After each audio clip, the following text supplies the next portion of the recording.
I always used to think that the people who would protect my dreams the most would be my own parents. I believed that when life got tough, they would stand behind me, lift me up, and remind me that I was meant for something bigger. But the night I turned 17, everything I thought I knew about love, family, and loyalty shattered in a single conversation at our kitchen table. It was the moment I learned that sometimes the people you trust the most can disappoint you in ways you never imagined. I remember sitting there, tired from a long day at school, excited because I had been working on my college applications. I had spent months building my portfolio, studying for exams, and pushing myself because I wanted to become a doctor. It wasn't just a career goal, it was a dream that had kept me grounded through years of ups and downs. My parents always said they had been saving for my college fund since I was a baby. It was supposed to be my ticket out of the stress, the struggle, and the small life everyone assumed I would settle for. But that evening when my mom and dad asked me to sit down for a family talk, something inside me already felt uneasy. My older brother, Marcus, was leaning against the counter with this weird smile on his face, like he already knew something I didn't. And when my parents finally spoke, the words didn't just hurt, they burned. They told me they had decided to give my college fund to Marcus, for his wedding. At first, I honestly thought it was a joke. I even laughed a little, waiting for them to start laughing too. But they didn't. Their faces were serious. Calm. As if they had already decided that my future was an optional luxury, while my brother's wedding was some kind of emergency that needed saving. My mom tried to explain it in the softest tone she could. My dad added that family comes first. Marcus shrugged and said something like, "It's only fair, I'm starting a life. You still have plenty of time." And in that moment, something inside me cracked. Not loudly. Not dramatically. Just a small, painful snap that changed everything about how I saw them. All I could think was, how is his wedding more important than my education? They told me I could always take loans. That I could work part-time. That smart people always figure something out. And that maybe becoming a doctor wasn't meant for people like us anyway. They said it gently, but the message still cut deep. I went to my room that night and cried quietly, not because I was weak, but because I had never felt so invisible in my own home. It felt like my dreams had been traded away without my permission. Like my future didn't matter if it messed with someone else's comfort. But after the tears dried, something inside me changed. Determination, anger, ambition, whatever name you want to give it, rose in a way I had never felt before. If they weren't going to invest in my dreams, I was going to invest in myself. If they didn't believe in me, I was going to become someone they would never be able to ignore. The next day, I didn't argue with anyone. I didn't cry. I just started planning. I found my first job 2 weeks later, working evenings at a small grocery store near my school. Then came my second job tutoring local kids. And when that wasn't enough, I picked up a third job cleaning offices on weekends. I was exhausted every single day, but the idea of quitting never crossed my mind. Every hour I worked, every dollar I earned, felt like me pulling myself 1 inch closer to the life I wanted. It wasn't glamorous. It wasn't fun. But it was mine. I would come home late at night and study until my eyes burned. I did homework during short breaks and wrote college essays in the car while waiting for my shift to start.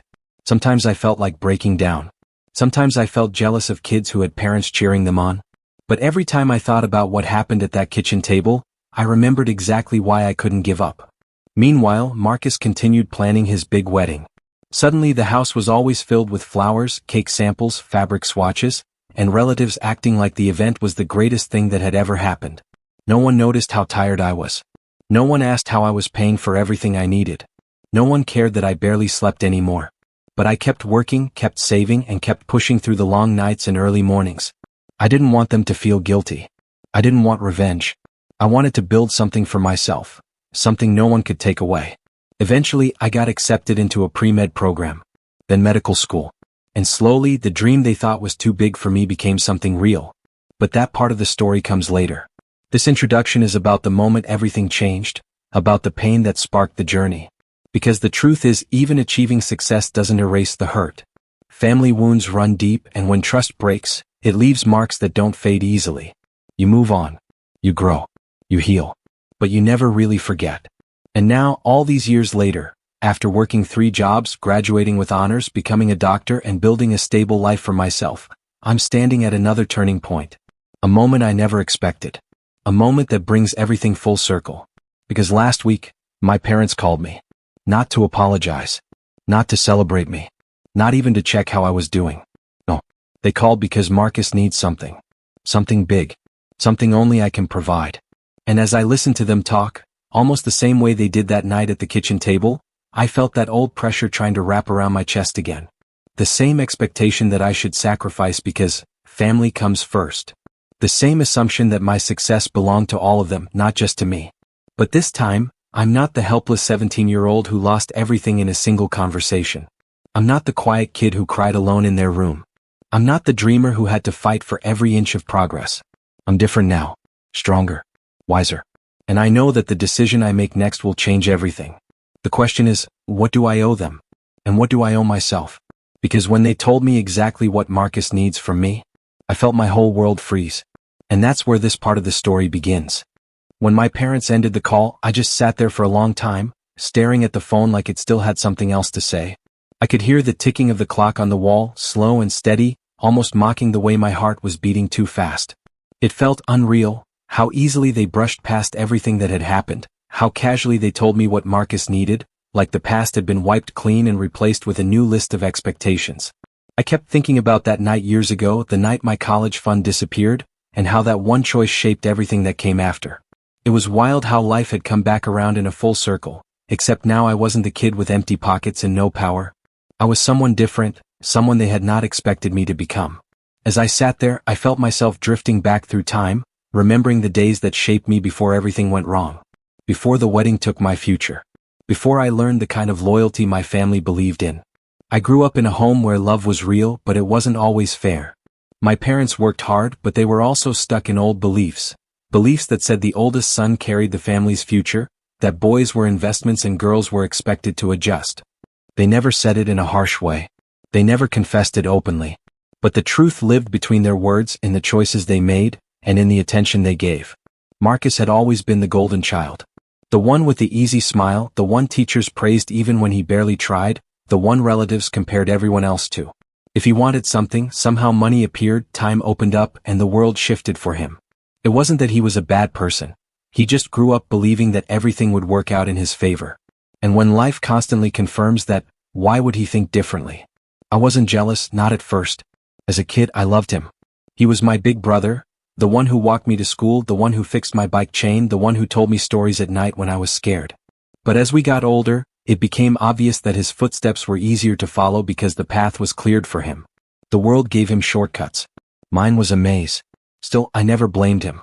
At least not until the wedding. But even before that day, looking back, the signs were always there. When my parents talked about college, they talked about options for Marcus, but they talked about maybe for me. When he came home with bad grades, they blamed the teacher. When I did, they blamed my attitude. They weren't cruel, just conditioned. They didn't see how their decisions slowly built a wall between me and the love I used to feel so easily. And yet, through everything, I held on to my dream. Becoming a doctor wasn't just a career, it was the one thing I felt truly connected to. I used to spend hours reading medical stories online, watching videos about surgeries, learning vocabulary I couldn't even pronounce. I'd imagine myself in a white coat, helping people, making a difference, being someone my younger self would be proud of. It gave me direction. It gave me hope. Which is why the night they took my college fund broke something inside me. But it also created something new. After that conversation, when I started working 3 jobs, I learned more about life than any classroom could have taught me. I met people who had nothing yet gave kindness freely. I met people who were exhausted but still pushed through their days because they had families depending on them. I saw resilience in faces I passed every day, mothers working night shifts, teenagers supporting siblings, older men cleaning floors while humming softly under their breath. Their stories became part of me. And somewhere in that struggle, in those countless tired mornings and late nights, I began to understand who I was becoming. I wasn't just chasing a dream anymore, I was rebuilding myself from the ground up. Every paycheck, every hour, every moment was proof that I didn't need anyone's permission to succeed. Yes, I was tired. Yes, sometimes I felt like crumbling. But I had found a strength I never knew lived inside me. When I finally got into college, I didn't celebrate with a big announcement. I didn't go to my parents' room to show them the acceptance letter. I sat alone at the kitchen table early in the morning before my shift, and smiled quietly to myself. It was my victory. My moment. My proof. No one could take credit for it except me. Even then, my parents didn't fully understand what I was doing. They knew I got in, but they didn't understand how. They assumed there must have been scholarships or help somewhere, and yes, I had some support, but they never asked about the sacrifices behind it. They just said they were proud, and I accepted the words even though a part of me wished they had asked deeper questions. Medical school was even harder. The workload, the pressure, the constant feeling that one mistake could ruin everything, it pushed me to limits I didn't know existed. But I kept going, fueled by every memory of what I'd lost and every dream of the life I wanted. By the time I finished my residency, I wasn't the same person anymore. I was stronger, more focused, more aware of who I wanted in my life and who I didn't. I learned to set boundaries. I learned the difference between forgiveness and allowing people to repeat their mistakes. And I learned that love without respect wasn't love at all. Still, I never fully cut my parents off. We talked on holidays, shared small updates, kept things polite. But the closeness we once had never returned. It was like we were learning how to be a family again, but from a distance. I tried not to hold grudges. I tried to move on. But some hurt lives deep under the skin. Which brings me back to last week. The phone call that pulled all those old wounds back into the light. My parents didn't waste time with small talk. They didn't ask how work was or how I'd been feeling. They just went straight into it like they had practiced the conversation before dialing my number. They said Marcus had been going through something serious. They said he needed help. They said I was the only one who could give it. Their voices were calm, but I could hear the strain under each word. The kind of tone that tells you something big is sitting between the lines, something they don't want to say out loud.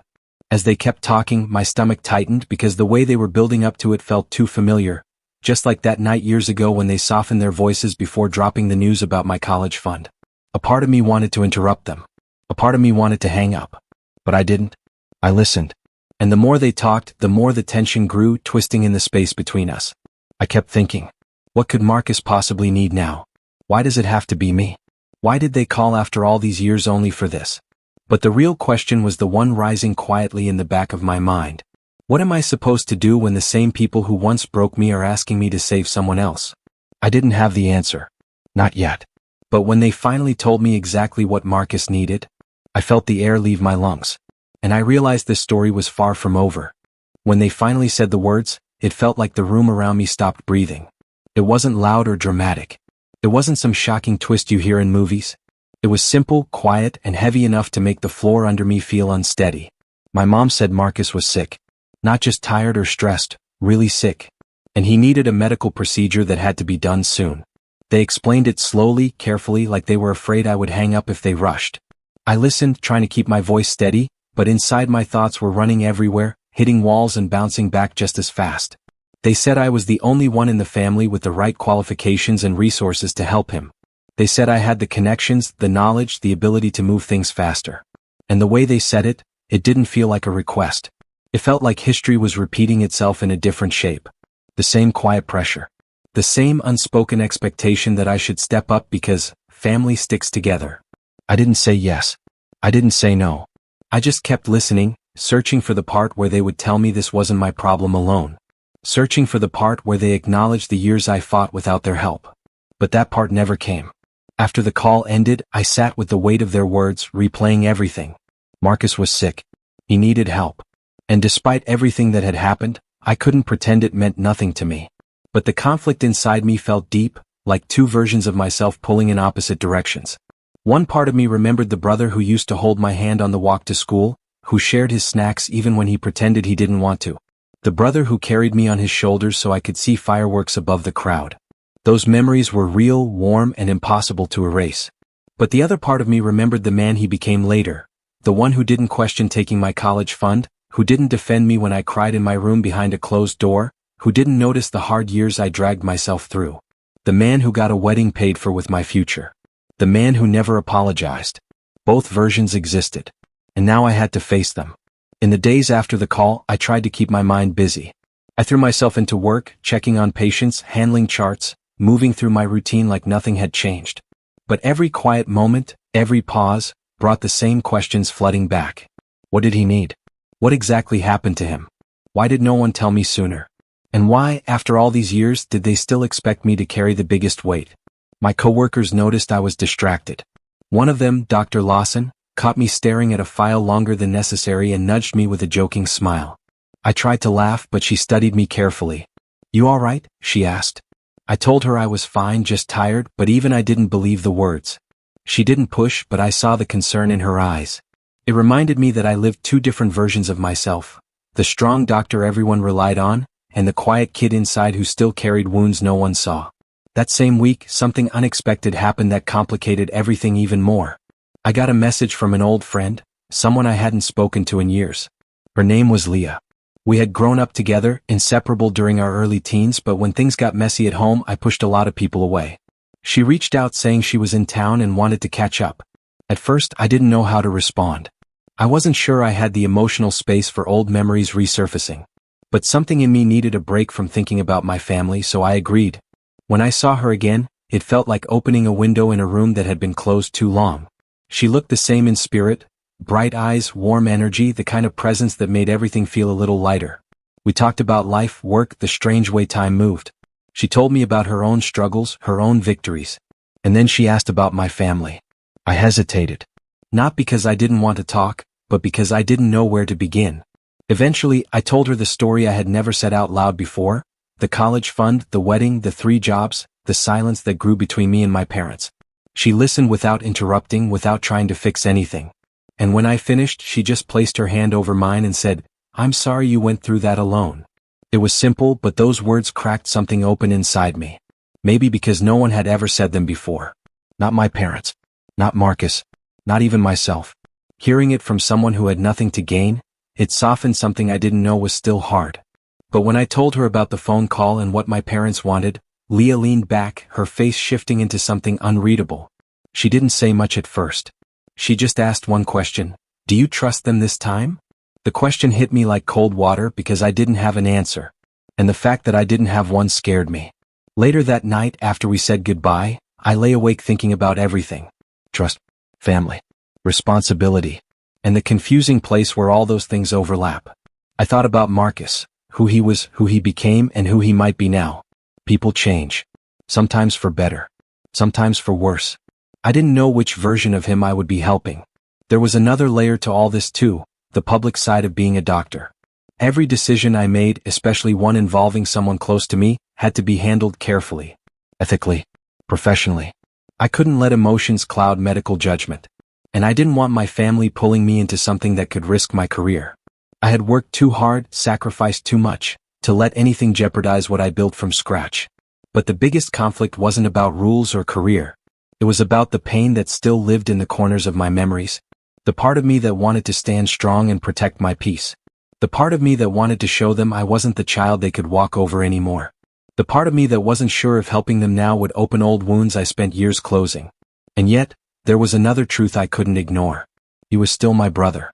The same brother who once promised he'd always be there for me.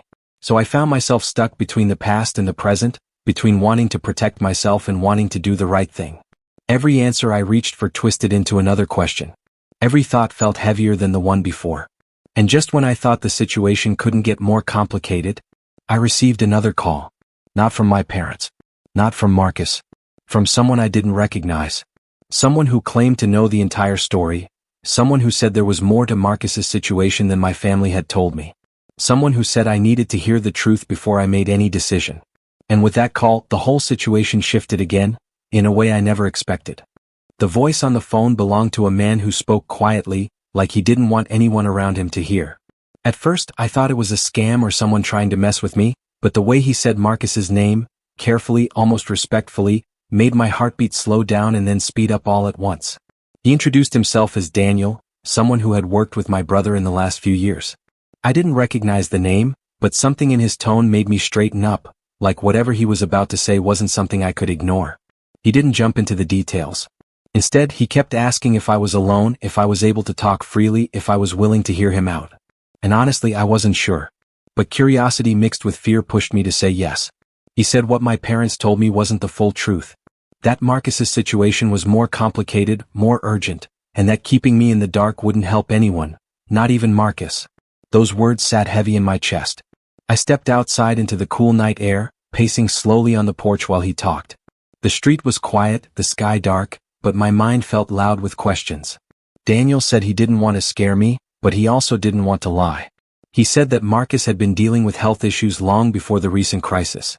Issues he hid from the whole family. Issues that changed the course of his life when none of us were looking. I didn't know what to say. My throat felt tight. I didn't want to hear more, but I also couldn't hang up. He said Marcus dropped out of a job he never told the family about. He said Marcus had been trying to handle everything alone, not because he didn't trust us, but because he felt like he was already the disappointment after everything that happened years ago. That part hit me differently, like someone had taken a memory and flipped it upside down. I always thought I was the one carrying pain from the past. I never imagined Marcus carried any too. But then Daniel said something even more unsettling. He claimed my parents didn't tell me the full story because they were afraid I wouldn't help if I knew how deep the trouble ran. That they were protecting Marcus, but also protecting themselves from the guilt of what they'd done years ago. He said they thought I'd shut them out completely if they pushed the truth on me all at once. So they softened the story, hoping I'd step in before asking too many questions. I could feel the anger building in my chest, but right beside it was confusion, worry, fear, all tangled up like knots I couldn't undo. Before I could ask anything, Daniel said he couldn't talk long.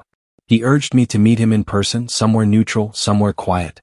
He said he had proof of everything he mentioned.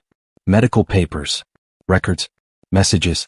Things Marcus never wanted anyone to see because he didn't want to look weak, especially not in front of me. The call ended with a soft, almost pleading request. Please talk to him before it's too late. I stood there for a long time even after the call disconnected, staring into the darkness like the answers were hidden somewhere in the quiet street. The air felt colder now, heavier. I kept replaying the last few seconds of the call, wondering if meeting a stranger about my brother was reckless or necessary. I didn't sleep much that night. My mind was racing in circles, colliding with memories, questions, fears. I kept seeing Marcus's face the way it used to be, smiling, confident, carefree, and trying to match it with the image of someone struggling in silence. It didn't fit, but sometimes the people we think we know the best are the ones hiding the most. The next morning I went to work tired, but no one needed to say anything. I felt the tension hanging off me like a shadow. I tried to focus on my patients, tried to stay calm, but every time I washed my hands, every time I changed gloves, every time I walked down a hallway, the same thought kept hitting me. Why didn't he tell me? Later that day, when I finally stepped out of the hospital, the weight of everything came crashing down again. I stood by my car but couldn't bring myself to unlock it. My hands were shaking and I didn't know if it was fear or anger or both. That's when Leah showed up unexpectedly. She had stopped by to bring me lunch earlier, but I was with a patient, so she left it with someone at the front desk. Now she was leaning against her car, watching me with the same worried look she had before. She didn't force me to talk. She just asked if I wanted to sit. I nodded. We sat in her car with the engine off, the windows slightly open, the quiet settling around us like a blanket. She listened as I explained the call and everything Daniel said. I didn't hide anything.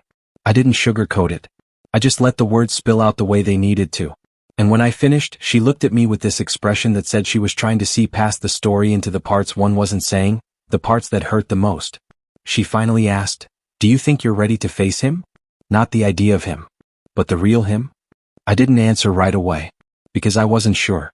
All I knew was that I couldn't keep guessing. I needed to see Marcus face to face. I needed to hear his truth from him, not from someone else.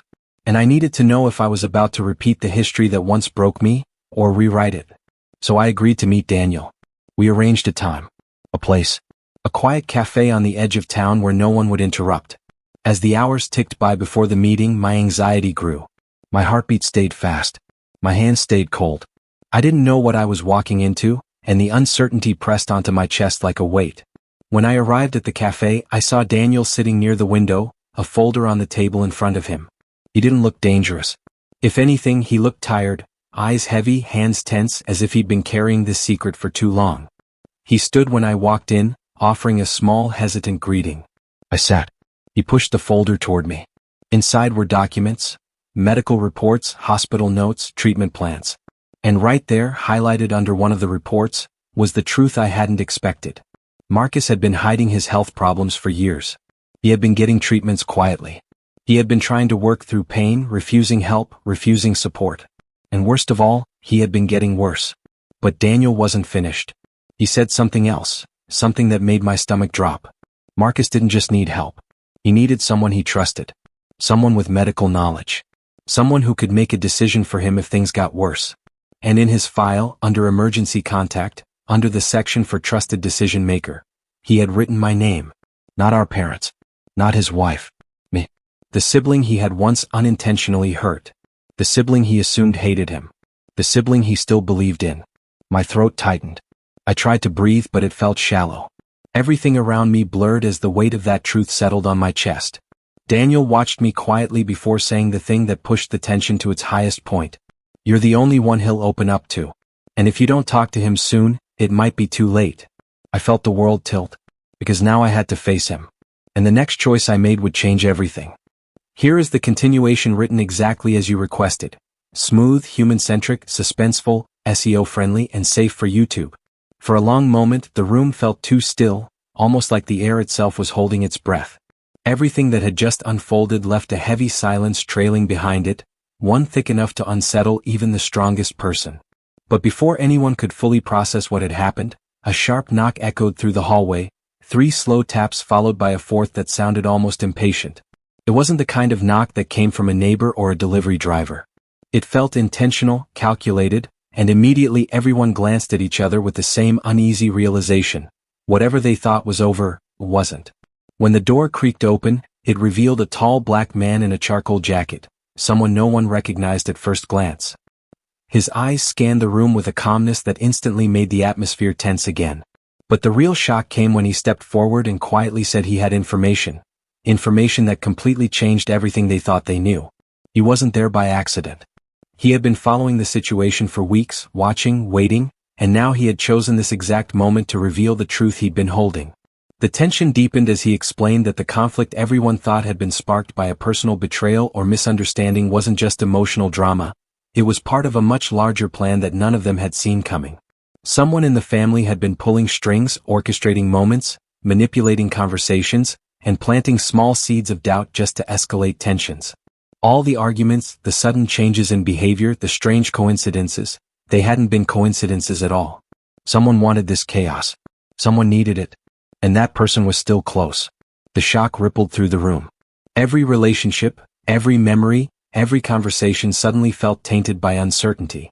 Even the strongest bonds felt unstable. Faces that once inspired trust now held shadows of suspicion. And the stranger's presence only amplified the urgency. He wasn't dramatic. He didn't raise his voice. He didn't need to. His calmness carried a seriousness that made every word feel like a warning. As he continued, he pulled out a small folder, thin, worn, but powerful. Inside were messages, printed screenshots, timestamps, and notes that didn't just hint at deception. They proved it. Someone had been creating fake accounts. Someone had been sending misleading messages. Someone had been recording conversations and twisting them into something they weren't. It wasn't just conflict anymore, it was strategy.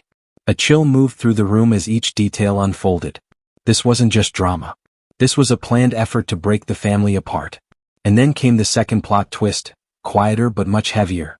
The stranger revealed that he wasn't alone in discovering the truth. There was another person involved, someone who had tried to warn them before but wasn't taken seriously. Someone who had been dismissed, misunderstood, brushed aside as overly emotional or dramatic. And now this person's warnings took on a new meaning, one that forced everyone to reevaluate their assumptions. The realization hit hard. The real danger wasn't the conflict they had already survived. The real danger was the conflict that was still being carefully built behind the scenes, by someone they trusted, someone who knew exactly how to manipulate their emotions and turn family against family. The room felt smaller, as if the walls themselves were inching closer. Every heartbeat felt louder. Every glance felt heavier. And just when the weight of the moment seemed almost too much, the stranger leaned closer and whispered the last thing anyone expected. The mastermind behind everything wasn't acting alone. There were 2 people involved. 2 people still operating quietly. 2 people pretending to be innocent while watching the damage unfold. That revelation didn't just raise the stakes. It shattered the foundation the family had been trying to rebuild. It meant the conflict wasn't just personal. It was layered, deliberate, and far from over. A new wave of suspense filled the room, deeper than before. This wasn't the climax yet, but it was the moment that pushed the story toward it. Every emotion sharpened. Every word mattered. Every move would now determine what happened next. And with the stranger standing there, waiting for their reaction, the family realized something they couldn't ignore. The next steps would reveal everything. The truth was no longer hiding, it was circling them, waiting to strike, and they had no choice but to face it head-on. The moment the stranger's words settled, the entire room shifted. It felt like everyone was standing on a thin line between truth and collapse. No one trusted their own assumptions anymore. Every face looked different now, every expression filled with silent questions. And yet, something in the atmosphere changed. Almost like everyone finally understood they couldn't run from this. They had to face whatever was coming. The stranger placed the folder on the table and stepped back, giving them space to breathe. Slowly they began going through the printed messages and screenshots, and the deeper they looked, the clearer the picture became. The same writing style. The same timing patterns. The same way the fake accounts provoked small arguments that later exploded into bigger ones. It was all connected. The truth didn't hide between the lines, it was right there, bold and undeniable. And then the door quietly opened again. A black woman stepped inside, someone they all knew well, someone who had been there through every fight, every misunderstanding, every tense moment. Her expression was calm, almost too calm. When her eyes met theirs, there was no shock, no confusion. It was the kind of look people wear when they're done pretending. She walked closer, her footsteps slow and steady, and said she didn't plan for things to go this far. She admitted she had created some of the confusion, some of the lies, some of the setups, but not out of hate. She said she felt invisible in the family, unheard, and she thought stirring small issues would force people to finally pay attention to her. But someone else had taken advantage of her plan. They had pushed it much further than she ever wanted. She wasn't the mastermind, they were. The room froze again, but now the tension carried a new energy. This was the breakthrough they'd been waiting for, the moment when everything finally connected. With her confession came the final piece of the puzzle. The real mastermind wasn't someone distant. It wasn't the stranger. It wasn't an outsider watching from the shadows. It was someone even closer. Someone who always played peacemaker, someone who always stepped in at the right moment, someone who made sure they seemed innocent by always being the one to calm things down. All eyes shifted to the person sitting quietly in the corner. The black man who had always spoken softly. The one who always asked if everyone was okay. The one who never raised his voice, never picked a side, never caused any trouble. The one they trusted the most. When he finally looked up, something unreadable passed across his face, half guilt, half relief. He didn't deny it. He didn't try to run. He simply said he started manipulating things because he believed the family was drifting apart, and he thought forcing them through shared conflict would bring them closer. He believed chaos would make them unite. But once things escalated, he was too deep to pull back. The room erupted, not in yelling but in disbelief. No one expected the quiet one, the calm one, the one who always stood in the background. It felt like the floor tilted beneath them. This was the climax they didn't see coming, the moment everything finally snapped into place. But the twist wasn't over yet. As he explained himself, another truth slipped out. He had tried to stop things weeks ago. He tried to undo the damage by anonymously sending clues, hoping someone would piece it together before things got worse. The stranger who came earlier? He wasn't working against the family. He was helping the quiet man secretly, trying to bring the truth to light before everything broke. The final twist was simple but sharp. The people causing the chaos were the same people trying to fix it. The room fell silent again, but this time the silence felt different, like a wound finally starting to close. They confronted him, listened to him, and for the first time in a long while, everyone spoke honestly. The anger was real, the hurt was real, but so was the relief. Everything was finally out in the open. No more secrets. No more hidden plans. No more pretending everything was fine. Slowly, painfully, the family began stitching the broken pieces back together. Apologies were made. Truths were accepted. Trust wasn't fully restored, but it wasn't shattered anymore either. It was fragile, but it was real. By the end of the night, the tension had softened. People breathed easier. The stranger left the folder on the table and promised he would return only if needed. The woman who started the smaller conflict stayed behind, helping clean up the mess, literally and emotionally. And the quiet man stood alone for a moment, knowing he had created the biggest storm of all, but also knowing it was finally over. Just when everyone thought the night had finally settled, a phone buzzed on the table. A notification popped up from an unknown number with a single line. "This isn't finished." Everyone exchanged a tense glance. A new twist. A new warning. A hint that someone else had been watching all along. The story wasn't reopening, but it left just enough mystery to remind them that truth has layers, and not all of them had been uncovered yet. And with that last message, the room fell silent once more, leaving a final shiver of suspense hanging in the air. The message on the phone screen held everyone in place for a few seconds that felt much longer. Even after everything that had come out, the lies, the hidden motives, the quiet confessions, this single line from an unknown number stirred a new ripple of fear. No one wanted another twist. No one wanted another storm.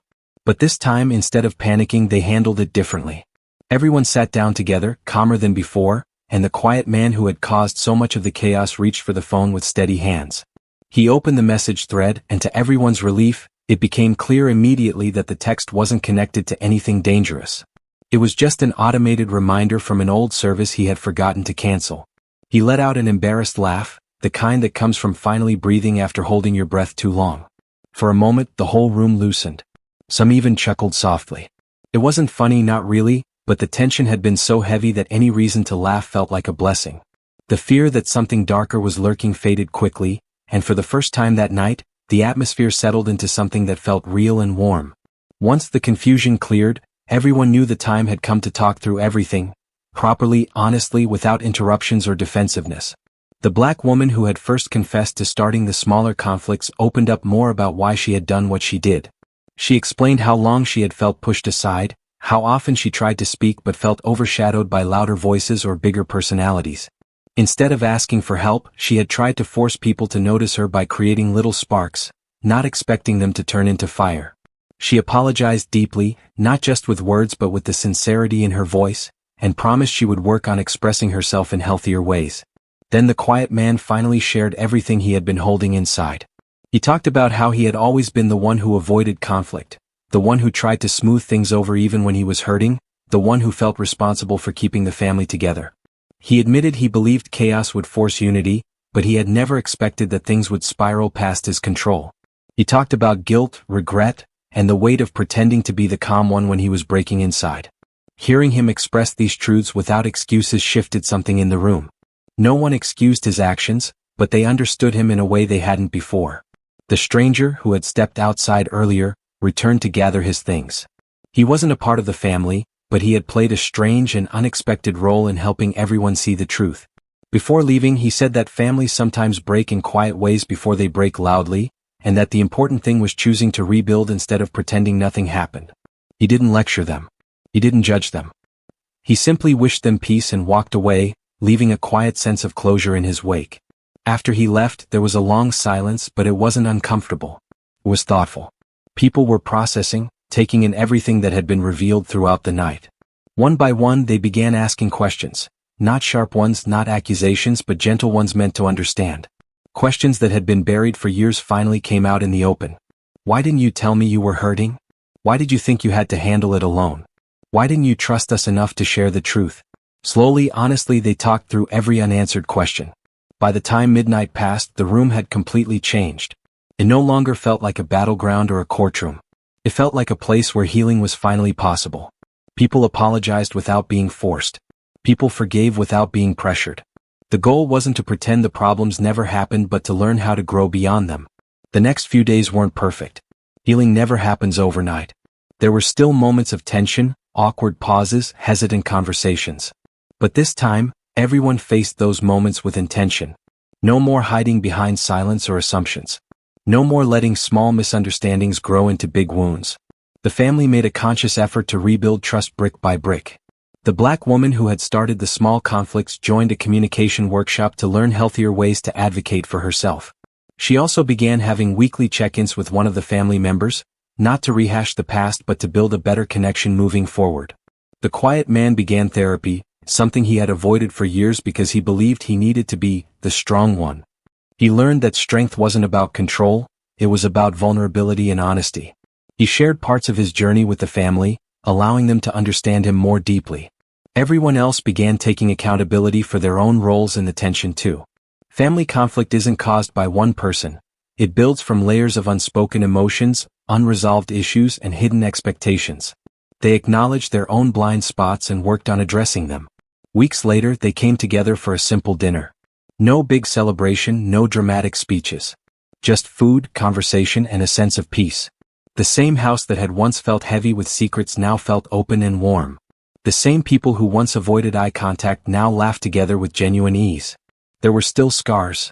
Nothing can erase what happened, but scars can be reminders of growth, not just pain. The final subplot that needed closure was the sense of trust. That didn't return instantly, but it grew slowly in moments. When someone expressed frustration honestly instead of hiding it, trust grew. When someone listened without jumping to conclusions, trust grew. When someone apologized without being defensive, trust grew. The process wasn't dramatic, but it was real. The unexpected twist no longer haunted them.